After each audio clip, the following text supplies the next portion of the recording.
Bueno, muy buenos días a todas las personas que empiezan a unirse a este webinar informativo el día de hoy, 18 de noviembre del 2025. Les damos la bienvenida a este espacio que, como lo podrán observar, está destinado para que hablemos sobre Erasmus University Rotterdam, específicamente Institute for Housing and Urban Development Studies. El día de hoy estamos con Katica Kiss, ella es representante de esta universidad y nos va a ofrecer toda la información relacionada a oferta académica, opciones de financiación y todas las demás cosas que ella dentro de su experiencia pueda compartirles y les vaya a ser de utilidad en este camino que están abordando en cuanto a la planeación de su programa de posgrado. Por otra parte, contamos con la presencia de Francisco. Francisco es beneficiario de COLFUTURO del año 2021, realizó su posgrado en esta institución y nos va a compartir también su experiencia desde la perspectiva de estudiante colombiano en el exterior. Entonces, sin duda alguna, la presencia tanto de Cática como de Francisco es súper útil. Les pido que aprovechemos al máximo este espacio y que también a través del cajón de Q&A le podamos dirigir todas las preguntas que nos surjan alrededor de la sesión para que ellos nos puedan ayudar a solucionarlas en el transcurso de la misma o al finalizarla. Como saben, todos estos webinars se hacen en el marco de nuestra línea de convenios internacionales y con esta institución tenemos un convenio que consta de ofrecer una beca del 25% para todos los beneficiarios en el programa de maestría de Urban Management and Development con dos tracks específicos que los van a poder encontrar dentro de nuestro documento en la sección de becas de Colfuturo. Entonces, nuevamente, la invitación es a que hagan todas las inquietudes y comentarios que les surja en el desarrollo del webinar. Y pues sin más preámbulos, Katika, thank you so much for being here today with us, for accepting this invitation from COLFUTURO. You can go ahead and start your presentation. Yes, thank you for the very nice welcome, Karen. Buenos días a todos. That's all my Spanish, so sorry for that. The presentation will be fully in English, and I will go ahead and share my screen very quickly. Yes, I hope that everyone can see my presentation. So as I said, good morning, everyone, and welcome. My name is Katica Kish, and I am a Marketing and Communications Officer at IHS, the Institute for Housing and Urban Development Studies. It's really a pleasure to be here with you today and our partner COLFUTURO. So thank you for this opportunity to tell you more about our master's program. And I'm also delighted to introduce my co-presenter, Francisco, who graduated from our master's in urban management and development in 2022. With him, we will walk you through the master's program, how it is structured and what it offers, and how it can help to turn your passion for urban development into impact in your country. As I said, I'm very happy to have Francisco with us, so I will give the floor to Francisco to introduce himself briefly. Hi everyone. Morning in Colombia. So thanks, Katica, for the invitation. Thanks to Karen for COLFUTURO as well. Yeah, I'm a civil engineer. I'm a graduate of the Master's in Urban Management and Development from year 2022. So very happy to be here in this work. Thank you for your quick introduction. So I would like to start a question to the audience to kind of get the vibe of the room. So I wanted to ask, which global challenge are you most passionate about solving? Is it maybe climate change, or the lack of affordable housing, or inequality and poverty, or poor city infrastructure? Or if something completely else, please also let us know. You can leave your answer in the chat, and we can, if we have time at the end, we can look at that and see what the interest of the room is. But I really encourage you to reflect on the passion that drives you to make cities more sustainable. And yeah, this also brings us to the next slide, that is basically why cities and urban development. So as you can see it from our name, which is quite a handful, our institute is really focused on urban management and development. But if you're not from the urban sector, you might ask, why cities and urban development? Mostly because cities and urban areas are pretty much affected by all the challenges that I asked you about in the previous slide. And also by 2050, 70% of the population will reside in cities, which means that a huge amount of people will live there. That will make all the issues in cities much more complex. And the scale and complexity of these issues will be huge. Let it be environmental or infrastructure or housing. These issues will lead, unchecked urban growth can also lead to sprawl, for example, or environmental degradation, social exclusion, and or vulnerability to climate change. So what can we do within this program and within the broader urban development sector is that we really try to train urban professionals who can handle this complexity of urban issues and who can really make an impact in their cities to make people's lives in cities better, because eventually it will be a crisis that we need to learn how to handle. So this is exactly what our master program is trying to achieve, to educate urban professionals who can design and implement responses to these challenges that I will focus on during this presentation. So a bit about our educational portfolio. We have a 1-year, 12-month intensive English taught master program called Urban Management and Development. And this program is a postmaster program. That means that even if you already have a master's or you don't, we welcome you regardless.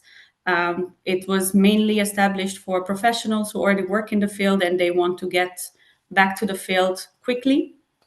So that's why it is a 1 year. It is also quite common in the Netherlands to have a 1-year master's instead of a 2-year master. So this is really built for professionals who want to return to the field quickly with stronger analytical and practical skills. We are part of Erasmus University Rotterdam as an independent institute, research institute.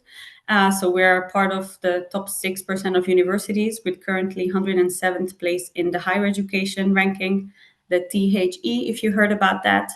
And as Karen also mentioned, we have 2 specializations or master tracks, as we like to call them, which provides you with greater flexibility. So you can choose one of these specializations when you're applying. I will tell you more about each of them so you can make your choice easier.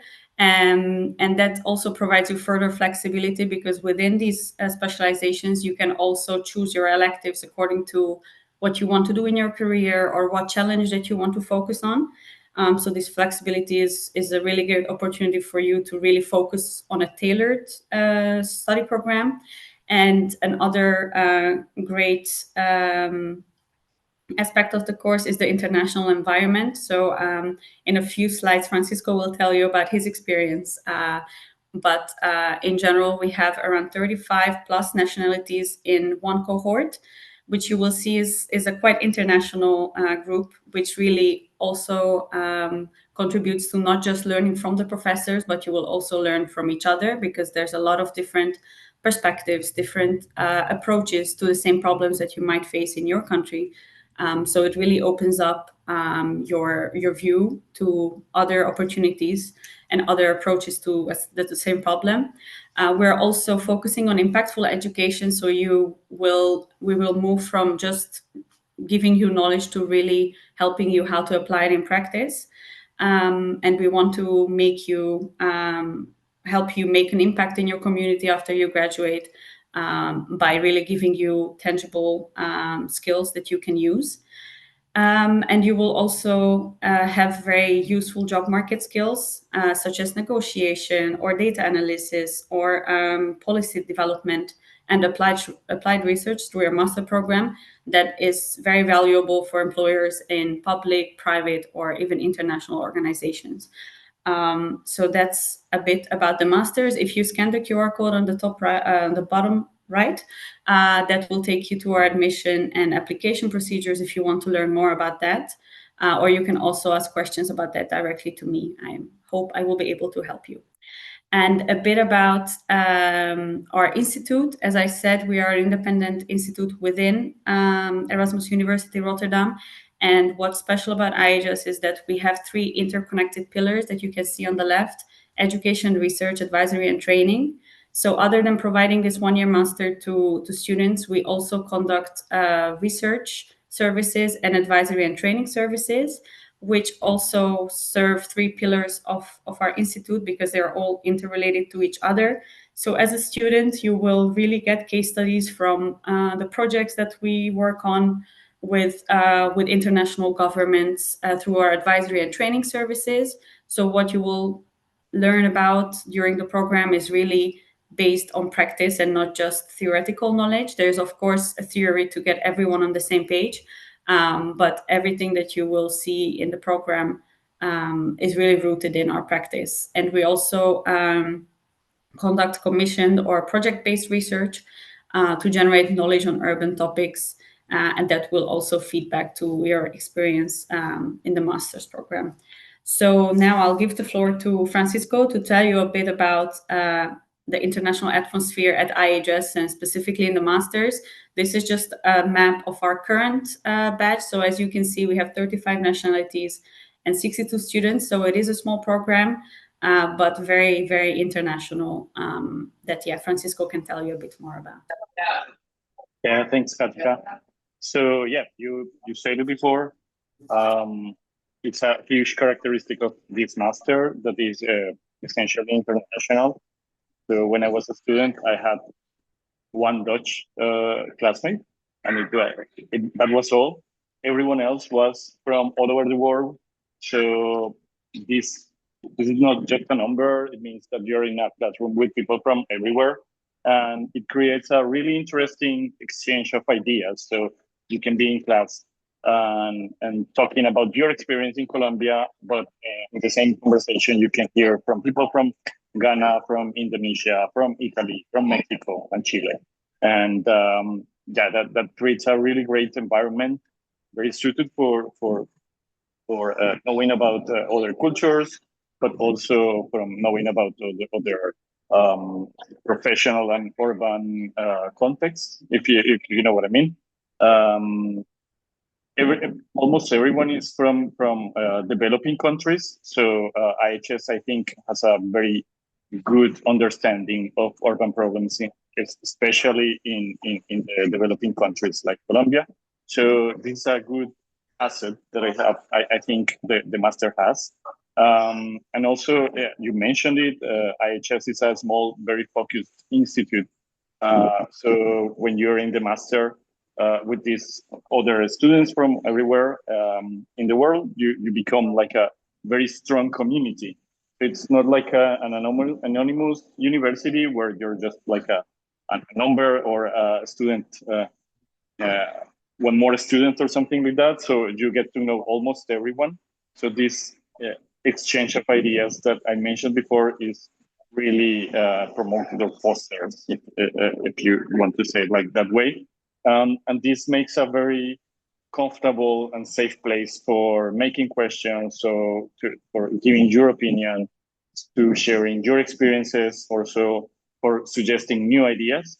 The IHS staff is very keen to welcome everyone and to helping everyone from everywhere.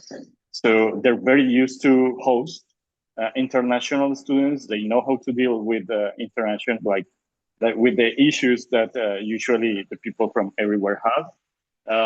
Also, well, from COLFUTURO, they know exactly how to deal with things with COLFUTURO. That's really important. Yeah, I also wanted to say that as Colombian, I found something interesting is that, of course, it's easy to make friends with other Latin Americans, but it also it was really easy to make friends with the Mediterranean people. So people from Italy, from Turkey, from Lebanon, and you could click, like could feel that you could click very easily with people from these other cultures. So yeah, we feel like very compatible. But I also wanted to talk about Rotterdam. It's not only about the masters, that it's an international masters, but living in Rotterdam, which is a very international city, that's a very good thing to experience. So it's not like you're hearing many languages in the streets, not like that, but it's also like you can realize that many people in the city are in a similar situation as you. So they probably, most people have also moved from their country to the Netherlands to study or to work, and they're currently working or studying in Rotterdam, of course. So this creates a special feeling of empathy, and it makes way much easier to feel at home.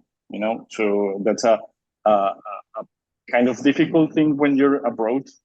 You don't feel like home, but in Rotterdam, and in IHS especially, it's really easy to feel like home. So this is a huge perk from studying in IHS, which is the access to people in Rotterdam. And I also wanted to talk a few things about Rotterdam. I think it's a very good city to live in. And it has very specific highlights. So first, of course, the bicycle. It's really easy and safe to bike everywhere. Everything is just a 5-minute ride in bike away. So you can access everything in just a small amount of time. That's really nice, especially for me as a Colombian. Also, the public space on this park, I don't know how to express this, but it was a surprise for me because they're really great places to stay. So you can really enjoy public space in the city. And beyond the university and what you're studying, it's really important to feel like you're enjoying the city that you're living. And in Rotterdam, it's a really nice place to stay. So yeah, and also for a Colombian, I must say there's only one big challenge, and it's the lack of sun. So I know Katika knows what I mean because it's already I don't know 5 p.m. in the Netherlands, and or it's already like if it's midnight, something like that. So from us Colombians that come from the close to the Ecuador, you can really feel the change in October or November. You feel a little bit more tired or something like that. So that's I should say that's the only challenge of living in the Netherlands and experiencing this the IHS in this very international community. So that's it. Yes, thank you so much for all these stories. Yeah, it's 5 p.m. here and it's really dark, but on the bright side, it's really nice in the summer because then the days get very, very long. So it's 10 p.m. and it's still bright-ish out there. So this is just a very long time to to give this presentation because it's very drastically dark. But usually it's 50% of the year. It's not too bad. But yeah, thank you for raising a very good points about Rotterdam. Yeah, I can fully attest to this. I'm also not a Dutch person. I'm from Hungary, so I also really feel what you said about you see that everyone is coming from a different place and it kind of makes it homey. I think it's really true for the whole country, but also the city. Rotterdam specifically has, I think, 170 nationalities within the city. So there is a very big chance that there might be other Colombians around you. So yeah, very great points. Thank you for covering this, Francisco. On a bit more technical side, I wanted to go to the year structure of our master's program. So here you can see the rough structure of the program. So as you can see, we start in September. So next year it will be 1st or 2nd of September. 2026 with the first block that we call the core period. So during these courses, you have classes with the other specialization as well to kind of get everyone on the same page. And you will have courses on contemporary debates in urban studies, urban complexity, qualitative and quantitative methods that you can later use for your research, your thesis research, and also method courses. These method courses will be elective, so you can choose based on your preference. There will be a method course on policy impact evaluation if you want to learn more about evidence-based policymaking, machine learning for urban research if you want to learn more about data-driven approaches and predictive models. We will also have an elective on comparative urban research if you want to see and analyze cities across different contexts and regions and see urban patterns between these. And we will also have a fourth method course that you can choose from participatory research methods that is for people who want to engage in communities, want to engage communities in co-creation and stakeholder participation. So these are the method courses that you can choose from. And then later on, before the Christmas break, we will start with the research design course that is also directly related to your thesis in block 3. And there is a 2-day urban resilience city strategy workshop as well in this block. So this lasts roughly until Christmas. Then we have a short Christmas break. And from January to April, we will have block 2, which we call the specialization period. So that's when you only have courses within your chosen specialization, and the courses that are part of only that specialization. And there will be an elective on GIS methods within this 4 months until April. And at the end of April, you will have to go to block 3, which is the thesis period, as we call it. And you will work on your research proposal that will first have to get a go or a no-go, of course. And then once you have a go, you can start writing your thesis until the end of August. Around the end of August is the submission date. And then we also have the closing ceremony that is always a very nice gathering of students and families to celebrate your achievements. If you don't finish your thesis by August, it's always a very common question, because the time frame between May and August is quite fast, let's say. There's also submissions later on in the fall, so it is not a huge issue if you do not finish your thesis by August. And then let's dive into the specializations. So this is one of the 2 specializations, urban environment and climate change.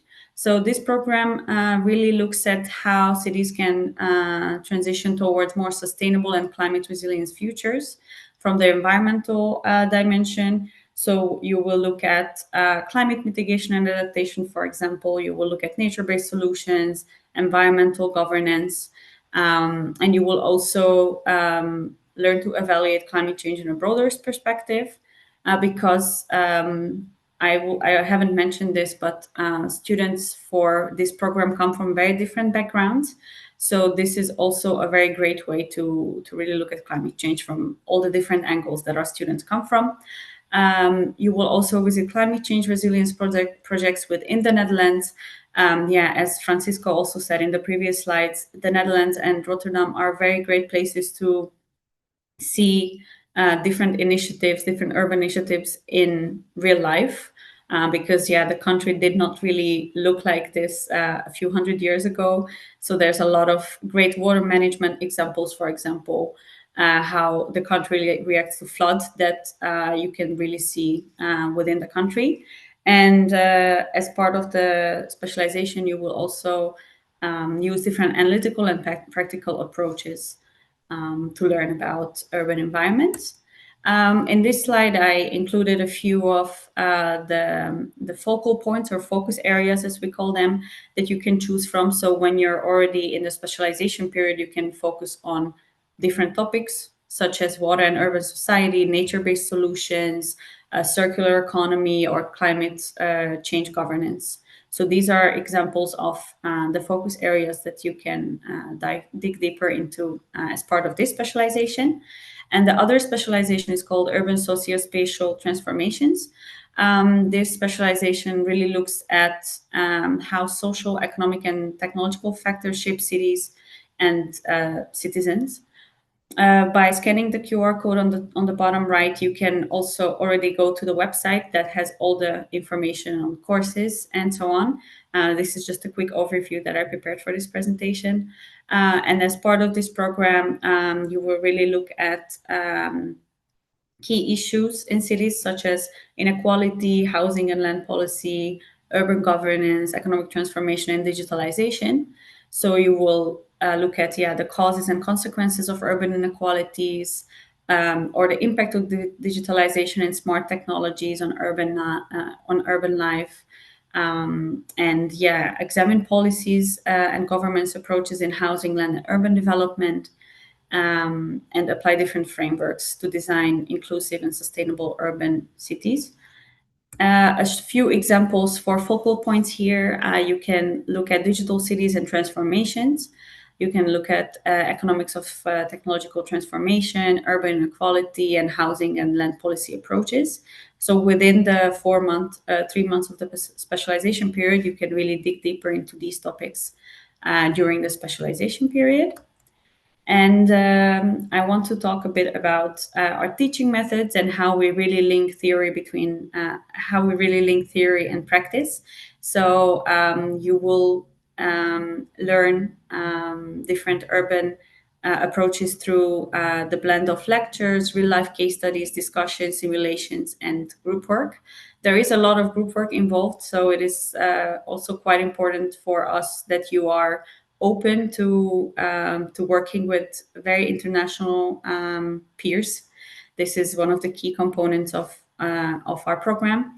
There's also field visits, as I mentioned, within Rotterdam and broader sense the Netherlands as well. There's also a possibility to do your thesis fieldwork in the thesis period in the spring, either abroad or in the Netherlands. We have different research ateliers set up in both Chennai, India, and Matare, Kenya, where we have partners, and you can travel there to do your field work, and these partners will help you with your research. And as of last year, we also started project-based thesis. That means that you can work on a specific project with our academics who are involved in our advisory and training pillar. So you can directly contribute to a project that IHS is part of. And also as part of the program, we are also collaborating with other programs within Erasmus University. And we are also part of the LDE Thesis Lab. That is a joint effort between Leiden University, Delft University, and Erasmus University. So if you would like to join this initiative, you can conduct your thesis in the Dutch context with peers from other universities as well. So there's a lot of different opportunities to conduct your thesis, and they are all very enriching experiences, as I heard. Now I'll give the floor to Francisco to talk a bit more about the thesis itself and what his thesis was about. But you can already see on this slide that we do have a list of very different urban contexts, topics, and regions that our students do their research on. So the possibilities are endless for your thesis. And I'll give the floor to Francisco. Yeah, exactly, Katika. Possibilities are endless. So the main thing that I want to explain right now is you can conduct research on whatever topic you're interested in because you want to understand it more or because you want to apply. It's related to your work, to your current professional path or something like that. That is very possible.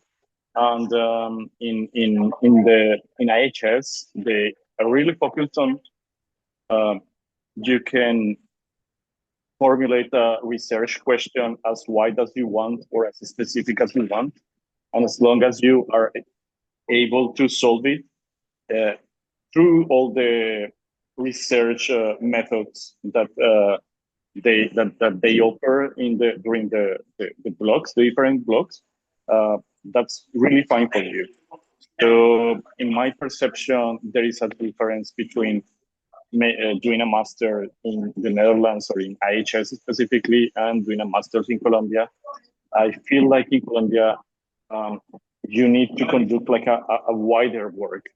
But in IHS, you can be as specific as you want, and that's really fine for you, as long as you are able to solve one research question that you're formulating. So in my case, I wanted to explore. I didn't want to do it about Colombia. I wanted to do it about the Netherlands.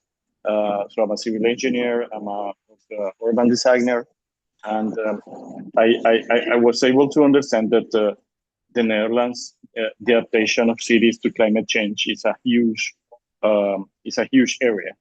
So I wanted to focus on that. So my thesis was about understanding how policies, how networks, how the market is shaping the cities in a way that it's adapting the cities to climate change. So it was a qualitative research methodology through interviews and other kind of methodologies. I was able to understand that basically networks in the Netherlands, networks of municipalities and also from builders and any other private sector companies, they decided voluntarily to adapt cities to climate change. And that was a really nice thing to understand from the Netherlands. So I think it was pretty specific. It was really related to what I wanted to understand from the Netherlands, and that was very fine for me. And yeah, going beyond the examples that Katika has here for us, wanted to also talk about other classmates' theses. They were really diverse. So to say, for example, one classmate, he conducted research to explore how voting in his country might have affected the participation of municipalities in the national income in Mexico. And yeah, it was really nice thing to understand. Other classmate, he did research on how sexual orientation might affect the access to housing in Santiago in Chile because of discrimination, basically. And it was really nice for him. Also, other people were conducting research on how communities to the south of Rotterdam could access to digitalization. So it was about the digital divide with a gender-focused perspective, and they could find like how these communities that live in the south of Rotterdam have like more difficulties, even living in Rotterdam, to access to digital services. There was also someone else that was exploring the relationship between urban regeneration projects and livability for the elderly in Seoul. So it was kind of a very specific topic for him. Someone else was exploring about the co-living model for housing and how it was being developed in Amsterdam, I think. So yeah, I wanted to summarize in you can conduct research on whatever topic is of your interest, and IHS will give you the tools for that and the time for doing that. As Katika said, it doesn't necessarily, you don't necessarily have to finish during August. There is also more opportunities for that. I was part of that. I finished my thesis in October, but because of very specific situation in the Netherlands, like during the summer, as Katika said, it's a very nice moment for enjoying holidays. So basically, most of people have their holidays on that moment. So if you want to conduct interviews, it might be very difficult. So yeah, they're really aware of this situation. So they give you more time. But also, a suggestion that I always give to people is if you can check on the forgot the word, sorry. Well, in Spanish. In the library, yeah, Erasmus University has a repository for every thesis. And I always say like, yeah, check on the repository because it will give you ideas on how easy or how difficult or how diverse it will be for you to make your thesis and how long it is and, understanding a little bit more about how thesis is done and how the research is promoted in IHS. So yeah, I really think it's a very good opportunity to do research on IHS. I can't express enough how good the tools for research, quantitative research or qualitative research also they offer. It's a very good thing to understand. So it really gives you skills and for your professional path or your career. Yeah, I wanted to highlight that. Thank you so much. We can go to almost our final slides that I will almost give the floor to Francisco again to tell us what happened to him after he finished the studies. But I just wanted to very quickly go through the graphs that you can see. So you can see almost 75% of our alumni that we recently interviewed, to be specific, almost 450 alumni that we interviewed. 75% of them are employed full-time at the moment. Most of them work in the public or private sector. Some of them went on to academia, so that could mean a PhD, or work in NGOs and international organizations. Most of them work in the urban planning field or environment and sustainability, and some of them also work in housing, mobility, economic development, and innovation.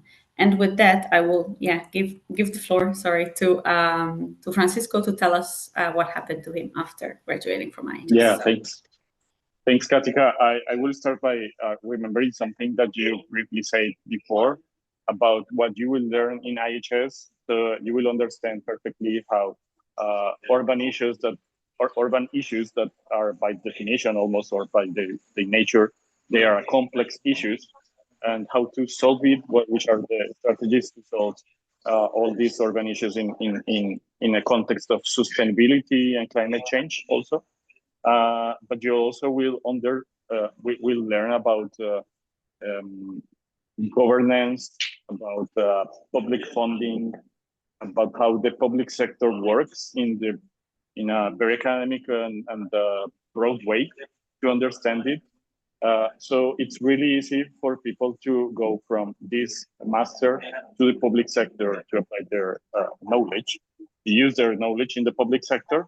But that's not the only possibility. So I know most people also have gone from the IHS master to the private sector, for example, for construction companies and for real estate developers as well, because you can focus a lot about the housing market and how this works in developing countries. That's a good thing that you can understand from the second master track. So yeah, it's easy also to go to the private sector to use your knowledge. Some of them have also gone to the academia. So a few fellow classmates went from the IHS masters to the IHS staff, to being part of the staff. Also to NGOs, especially in the Netherlands. Some of them have found a career path in the Netherlands through the NGOs.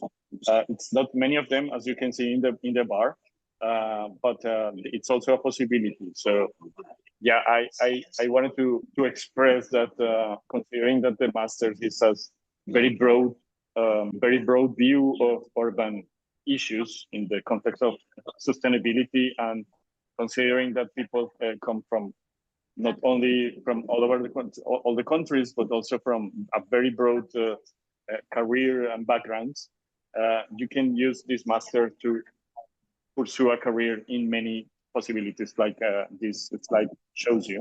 The public sector, in the private sector, NGOs, and other kind of organizations. Yeah. Okay. Then I would just like to finish this presentation with a quick overview of our program. So as I mentioned, this is a 12-month program starting from 2026 September to 2027 August. The tuition fee is 19,750 euros. This is the same for all of our students. So regardless of if you're coming from the EU or not, this is the same tuition fee. And some deadlines you can see here. We have an early bird deadline coming up next May. That means that if you pay the tuition fee before this date, you can benefit from 2,000 euros off from this tuition fee. There's also the non-EU EEA deadline until 1 June, sorry. And then the EU EEA deadline is 1 July. And if you would like to get in touch with us about your admissions, or if you have any other questions about the program, feel free to reach out to us on the emails on the left. Or if you'd like to get to know us a bit more, we're also available on social media. We have an Instagram where you can see more content from our students, how they are doing. We also have a LinkedIn and Facebook page with our full name, and we also have a YouTube channel with IHS Rotterdam. So yeah, I would like to thank you for your attention, and I'm excited to hear your questions if you have any. Thank you. Sorry, Katika, I will interrupt you here. Sí, también pues hacer las preguntas en español está más que bienvenido y promovido. Entonces, pues, por favor, pueden aprovechar. Podemos ayudarles aquí con la traducción. Si es una pregunta para Katika, estaría bien pues, para para poder recibir tus dudas. Perfecto, Francisco. Muchas gracias, Katika. Thank you so much for this presentation and all the valuable information that you give us today.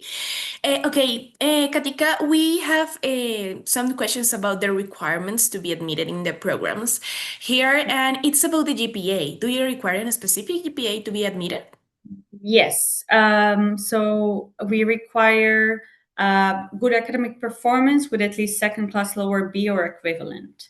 I am not sure what that means in terms of GPA, but if they check out our website, we have a specific page on admission and application, and the admission requirements clearly states the GPA. But yes, we do have a minimum, I'm sure. Okay, perfect, Katika. Thank you. And could you remind us, if a person wants to start studying in September 2026, when should he or she apply? Yes, so we have an application on a rolling basis. The deadlines that you saw until 1st of June, we already have our applications open. The first round of application is until the end of this month, so 30th of November. That means that if you are scholarship dependent or you want to make sure that you already have your admission letter before Christmas or early next year, then you should apply until 30 November. And the second deadline is end of February. That is also considered in time for scholarship applications. I think COLFUTURO's deadlines are also in line with that. I think your application is also usually in January, February. So if students already want to have an admission letter by then, we recommend them to apply, basically until the end of February. We assess applications on a rolling basis. So if you apply, as soon as you apply, we will take a look and you should hear back from us, I think, in 3 weeks' time latest, depending on when you apply. But yeah, we're quite quick with the decision. Perfect. And Katika, the last question that we have for you is, it's possible to travel to Netherlands and study here there with my family? Yes, we have and we had students with all walks of life. So we had students with families as well. The only thing that is important to keep in mind that IHS, and in this case the university, Erasmus University, will apply for your visa, but we can only apply for the student's visa. So we cannot apply on your behalf for the family. That is something that the student has to take care of because the university can only apply for the student who will be studying at the university. But yeah, important to know that we also help students with the whole visa application. That is why our application deadline, the final application deadline, is 1st of June. In order to have enough time for us to apply for your visa, and then you can arrive to the Netherlands in September. So the student can already apply for the visa in parallel with their own visa application, as far as I know. So yeah, it is very possible, and we're very happy to see families as well in the Netherlands. Yes. Perfect, thank you, Katika. Bueno, Francisco, y para ti, ¿tú nos podrías recordar un poquito de pronto si trabajas, en qué lo haces y si conoces algunas personas de tu entorno, del entorno académico, en qué suelen trabajar de pronto los estudiantes internacionales? Como en general, el gobierno, ¿hasta cuántas horas te da permiso para poder trabajar en cuanto a términos también de salario? ¿Nos podrías contar un poquito de esto, Francisco, de lo que sepas desde tu experiencia? ¿Dices como mientras estás estudiando o después de...? Así es, mientras estés estudiando. Ok, mientras estás estudiando, un poco digamos que el asunto en Países Bajos es un poco, es más difícil creo que comparativamente con otros países en Europa para los estudiantes. Tienes un límite de horas en las que puedes trabajar al tiempo que estudias. Creo que son pues en el momento en el que yo estaba, no sé si han cambiado en los últimos años la regulación, pero eran 16 horas a la semana que podías trabajar durante la mayoría del tiempo. Sin embargo, podías optar a no trabajar, digamos, durante la mayor parte del tiempo, pero sí trabajar durante el verano, 32 horas a la semana. Era como otra opción, pero tenías que escoger una u otra. Pues desde luego, digamos que los trabajos un poco más sencillos de conseguir eran en restaurantes y demás. Sin embargo, pues también algunas personas encontraron facilidad para hacer pasantías. estas pasantías en ese momento, creo que también puede ser una buena pregunta para Katica, si algo ha cambiado hasta ahora, no hacían parte del programa y por lo tanto la universidad no se veía, digamos, como involucrada en el proceso de conseguir las pasantías. Sin embargo, pues también algunas personas lograron encontrar esta posibilidad para hacerlo. Entonces, eso, digamos, como durante el tiempo que estabas estudiando fueron lo que encontraron en general las personas como posibilidad. Perfecto, Francisco, gracias. Y dentro de también tu amplia experiencia como estudiante internacional allí, de pronto de las cosas que hiciste antes de, en el momento de la planeación de tu posgrado y demás, ¿qué podrías, digamos, corregir? O sea, sí, en el sentido de qué recomendaciones le podrías dar a las personas que están empezándolo a planear que quizás te hubiera gustado hacer mejor en el momento en que tú estabas en esa posición. No, creo que definitivamente el aplicar con tiempo es algo muy importante. En realidad todo el proceso fue muy sencillo, con COLFUTURO el proceso es bastante sencillo, pues requiere mucho esfuerzo, me refiero al organizar la aplicación, pero el proceso ya después de haber enviado la aplicación es bastante sencillo, pero el haber, digamos, como empezado con tiempo, sobre todo con la universidad, es algo muy clave. Muy relacionado con algo que mencionaba durante la charla, y es el periodo de vacaciones durante el verano, en verdad es algo que afecta varios procesos. Entonces, en mi momento tuve que esperar mucho tiempo, como muy sobre el tiempo para empezar la universidad a recibir mi visa, porque como le envié un poco tarde la aplicación, decidí o confirmé muy tarde pues que se iba a tomar la maestría. Interfirió ya con el proceso de la temporada de vacaciones y muchas personas estaban fuera de sus trabajos. Fue mucho más largo y creo que fue cuestión como de unas pocas semanas que cuando recibí la visa y demás. Entonces, eso digamos como que si quisieras un consejo para poder hacer mejor la aplicación, sobre todo de parte nuestra, eh, aplicar con tiempo y hacer todo el proceso con tiempo. Por lo demás, digamos que con el futuro es bastante sencillo. El proceso más engorroso, digamos, es sobre todo como los temas de seguro y demás que te dan ya después durante la legalización del crédito, pero con la universidad sobre todo es demasiado sencillo el proceso. Perfecto, Francisco. Bueno, muchas gracias. Katika, Francisco, we don't have any more question for you. Thank you again for accepting this invitation and for all the information that you gave us today. Yes, thank you so much for having us, and yeah, we hope to see some Colombian students next year. And yeah, it was very nice to see you again, Francisco. It's been a while, so yeah, thank you so much for having us, and have a nice rest of the day. Okay, thank you. Yeah. Thanks. Also, thanks to Karen and thanks to Katika for the opportunity. That you can choose IHS as your university. It's a very good option for urban studies. Perfect. Thank you, Okay, Francisco. goodbye. Thank you, See you Katika. soon. Have a good day. Thank you. Have a nice day. Bye bye. Bye bye.